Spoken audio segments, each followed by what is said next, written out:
ఈ ప్లేట్లెట్స్ అనేది ఒక హెల్దీ పర్సన్లో ఎంత కౌంట్ ఉండాలి, అలాగే ఎంత తగ్గితే దాన్ని క్రిటికల్ సిచ్యువేషన్ అనొచ్చు?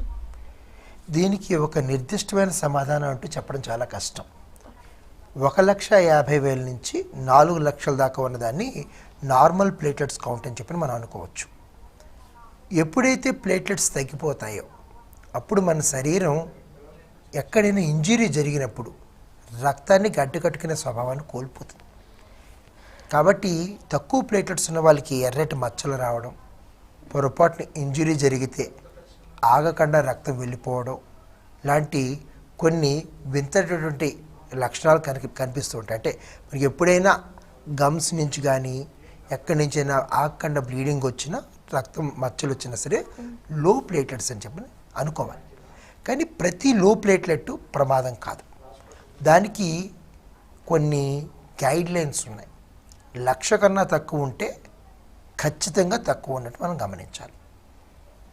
75 నుంచి 50,000 మధ్యలో ఉంటే చిన్నపాటివి అంటే క్యాన్యులా పెట్టుకోవడం ఇలాంటివి చేసుకోవచ్చు.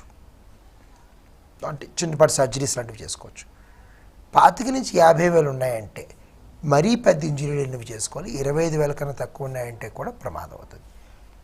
5-10,000 కన్నా తగ్గిపోతే స్పాంటేనియస్ బ్లీడింగ్స్ జరిగిపోతాయి బ్రెయిన్లో కానీ అక్కడ. అంటే ఇంజరీ లేకుండా కూడా బ్లీడింగ్ జరగచ్చు. కాబట్టి ప్రమాద హెచ్చరికలు అంటాం చూసారా, <1 lakh caution, <50,000 close monitoring, <5,000 panic button.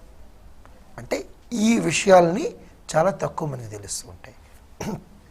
ఇది ఒక పద్ధతి. ఇలా కాకుండా ఇంకొక పద్ధతి ఉంటుందండి. ఐటీపీ పేషెంట్స్ అంటాం, ఇడియోపాథిక్ థ్రాంబోసైటోపెనియా ఆర్ ఇమ్యూన్ థ్రాంబోసైటోపెనియా అంటాం. ఇందులో లెక్కలు వేరే ఉంటాయి. ఇందులో లెక్కలు వేరే ఎందుకు ఉంటాయి అన్నది మనం ఫస్ట్ అర్థం చేసుకుందాం.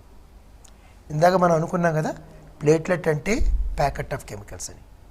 మన బాడీలో ఇమ్యూన్ సెల్స్ వచ్చి ప్లేట్లెట్స్ని డ్యామేజ్ చేసేసి బోన్ మ్యారోకి తెలిసింది, బాబు మనం 1,00,000 ప్లేట్లెట్స్ పంపిద్దాం అనుకుంటే అందులో సగానికి సగం మన ఇమ్యూనిటీ తినేస్తుందని చెప్పని బోన్ మ్యారో ఏం చేస్తుంది, తెలివిగా డబుల్ సైజ్ ప్లేట్లెట్స్ని పంపిస్తుంది.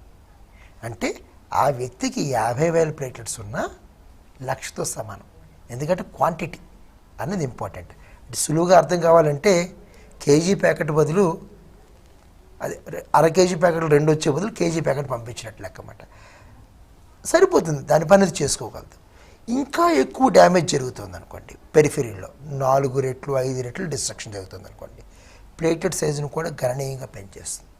అంటే size of the platelet into number of the platelet తీసుకుంటే functional ability, function of the platelets అనట్లేదు, functional ability to clot the blood అన్నది తెలుస్తుంది. అంటే ఐటీపీ పేషెంట్లో 20,000 ప్లేట్లెట్స్ ఉంటే మామూలు మనిషికి 1,50,000 ఉన్నట్లు లెక్క. కాబట్టి వాళ్ళు ఆందోళన పడాల్సిన పని లేదు. కాబట్టి మామూలు మనిషికి ఉన్న ప్లేట్లెట్స్ ఐటీపీకి ఉన్న ప్లేట్లెట్స్కి మధ్య వ్యత్యాసం తెలియనంతసేపు చాలామంది అపోహలోనే ఉంటారు. ఐటీపీ పేషెంట్లో 20,000 ప్లేట్లెట్స్ మీద మీరు పొరపాటున కనుక ప్లేట్లెట్స్ ఎక్కిస్తే అవి ఇంకా పడిపోతాయి. ఎందుకంటే మీరు ఇమ్యూనిటీని మరింతగా ప్రేరేపిస్తున్నారు, అది మంచిది కాదు.